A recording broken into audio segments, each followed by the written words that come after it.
So I have made many videos about lighting in my short YouTube career, and actually like one of my first videos and one of my more popular videos was a DIY softbox tutorial or how to make one. Having good lighting is incredibly important for shooting video, and one thing I have noticed while watching other channels like gaming channels and reaction channels is a lot of them tend to not use any lights other than like what's in the room. And I get it. I've messed around with streaming a couple of times just kind of see how it works, and let's see, you have like your desk in the middle of your room. It's kind of a pain to maneuver large soft boxes into position, so I decided I would try to create a cheap DIY solution to help out you facecam users out there improve your content with a little light. Also, this light comes guaranteed to add 5 streamer perks to your content.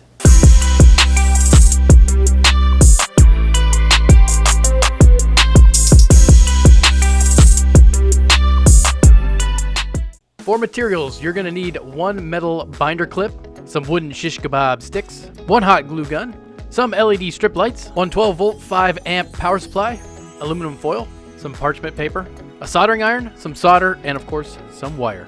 Also some electrical tape helped out a lot, something to measure with, and a razor or an X-Acto knife. To start out, I recommend getting something to cut on. I used a cutting board, and then you're gonna need a 12-inch by 12-inch piece of cardboard, something to measure with, and a pencil. We're going to start by measuring 2 inches up from each edge and making a line, and then we're going to basically draw a square around the perimeter of our 12 by 12 cardboard piece. So now we need to notch our corner. So what we're going to do is measure 10 millimeters in and make a dot down the edge. Then do the same thing down the other edge, 10 millimeters in, make a dot, and then take that from that dot, connect it with the line to the corner of the box we just drew, and it's going to make a V pattern on each corner of your 12 by 12 square.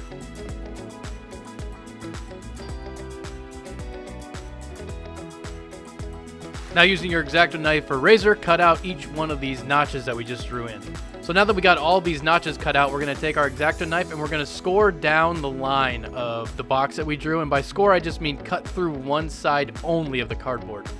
Scoring the cardboard like this just helps us get like a nice, crisp, straight line that we can bend the cardboard on. That's going to help us, make the light easier to build. So now we can kind of see how these notches work. As we fold the edges up, these notches come together, and we're basically just going to glue these notches together to kind of give the light its shape. So now we want the inside of the light to be reflective. To do this, we're going to use aluminum foil. So take a sheet of aluminum foil the size of the light, and we're going to glue it to the inside of the light. Remember though, aluminum foil conducts heat really well, so if you're going to use a hot glue gun, when you kind of push the foil down, make sure you don't use your hands or you're going to get burnt. So now we need to get our LEDs ready. So I cut my LEDs, like every 9th LED, I cut it, and there's a little spot on the strip itself that you can see where you need to cut the strips apart. And I just cut 9 of them. You can cut more if you want it to be brighter, or less if you want it to be dimmer. But I use 9, and then every 9th LED is where I cut. To attach the LEDs, you just peel off the adhesive backing cover and then stick it in place. But the adhesive back on these aren't very good, so I always go back through and just kind of put a dot of hot glue on the edge just to kind of keep it in place. After you have all your LED strips down, it's a good idea to go back and put yourself a little spot of solder on each one of the pads. It just makes it easier to attach the wires down the line. Now you got to just go through and daisy chain them all together. Positive to positive, negative to negative. Just kind of jump from one LED strip to the next so they all get power in sequence. So after you have everything wired up, it's a good idea to go back and just verify everything's going to the right spot. So all the positives go to positives and all the negatives go to negative. So after you've verified all your wiring is correct, it's a good idea to always power it up before you, attach the diffuser. It just makes it easier to fix something if something's not right. To soften the light, I just simply used some parchment paper. I just used 2 sheets and then altered their direction just to make sure I covered up all the spots where light could bleed through, and it did a really good job. For the light mount, I started out with another piece of cardboard. This one I got from the power supply box, and I ended up basically cutting it into the shape of the letter I and then folding it in half and gluing it, while leaving the bottom kind of not glued so it could kind of fold down. For the other end of this bracket, I basically took another piece of cardboard, folded it in half, and then this time I glued it together, but with like one of those kebab sticks in the middle of it to give it kind of like the neck that I would mount the clip to. I also went back and cut the corners off of this one and the one we just glued together previously, and this just kind of keeps the mount from interfering with itself as you kind of rotate it around. And then I put this V inside of the letter I just cut out and stuck a kebab through it as kind of the hinge mechanism. Then I attached the big old binder clip to the bottom of the kebab stick, and then I kind of assembled the whole mechanism and glued it to the back side of the light. And this is the finished product. It might not look the best, but let's see how it performs. So the light is done and it's mounted exactly where it was when you saw the intro. Kind of off to the side here, got my camera set up on this side to kind of mimic a face cam. And right now the room is just lit with ambient light. So I have two soft boxes, one there, one there. This one's off, pointed at the ceiling. And this is what it looks like. You know, it's not too dark, but it's probably brighter in here with two soft boxes than you would from just like a regular ceiling light.